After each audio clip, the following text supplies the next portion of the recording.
Every day you work, save, spend, and worry about money. But here's the unsettling question most people never ask. Who actually decides what your money is worth? Not your government, not your vote, not the laws you see debated on TV. Somewhere behind the scenes, a small web of institutions quietly shapes interest rates, credit, inflation, and crises often without public consent, and sometimes without public understanding. This isn't a conspiracy story. It's a structural one. And once you see how the system works, you'll never look at money the same way again. For most of human history, money wasn't managed, it simply existed. Gold, silver, shells, grain, and coinage held value because people trusted scarcity and physical limits. But as trade expanded and empires grew, rulers discovered something powerful. Whoever controls money controls armies, trade routes, and loyalty. Kings debased coins. Empires borrowed against future taxes. Wars were funded not just by soldiers, but by lenders. By the late medieval period, families like the Medici weren't ruling kingdoms with crowns, but with balance sheets. This was the first twist. Power began shifting from thrones to financiers. The modern money system didn't appear overnight. It emerged from chaos. In the 17th century, Europe was drowning in war debt. Governments needed reliable funding, and private lenders wanted guarantees. The solution? Central banks. 1694.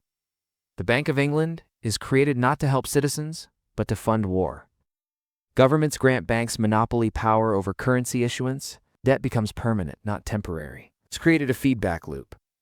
Governments needed money, gives banks created credit, gives governments owed interest, gives banks gained influence.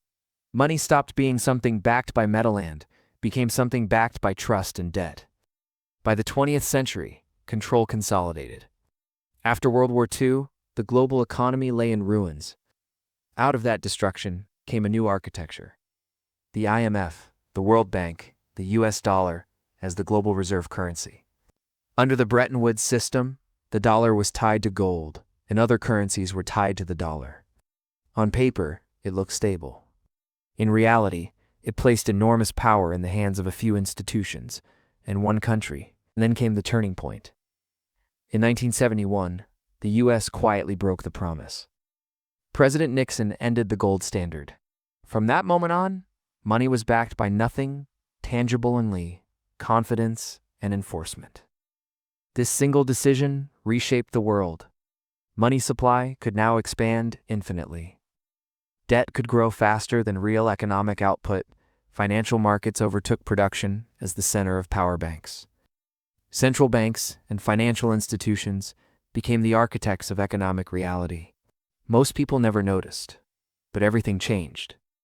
Once money became unlimited, instability followed. 1980s debt crises, 1997 Asian financial collapse, 2008 global financial meltdown, pandemic-era money. Printing on a historic scale, each crisis followed the same pattern. Easy money fuels bubbles, bubbles burst. Central banks intervene, wealth concentrates upward. The system didn't fail, it revealed its design. Those closest to money creation recovered first. Everyone else paid through inflation, austerity, or lost purchasing power. Reforms were promised, new regulations, stress tests, transparency initiatives, but the core structure remained untouched. Central banks still operate independently of voters. Global institutions still dictate policy to indebted nations. Private banks still create most money as interest-bearing debt. Each fix treated symptoms, not control. Today, the numbers are staggering. Global debt exceeds $300 trillion. A small group of central banks influence interest rates for billions of people. Inflation quietly erodes savings while asset prices soar. Digital currencies, cashless societies, and algorithmic finance are marketed as innovation, but they also mean even tighter control. The question isn't whether money is controlled, it's by whom and for whose benefit. First, money is not neutral. It reflects power structures, not just economics. Second, control over money has shifted from governments to institutions that face little democratic oversight. Third, every major financial crisis strengthens the same system that caused it. If money can be created without limit, if debt can grow without consequence, and if decisions affecting billions are made by a few, what happens when trust finally breaks? History shows us this cycle always ends the same way. The only mystery is timing. If you want to understand how power really works in the modern world, start by understanding money. Subscribe for deeper breakdowns of history, finance, and the systems shaping your future. Because once you see the machine, you can't unsee it, and that awareness might be the most valuable currency left.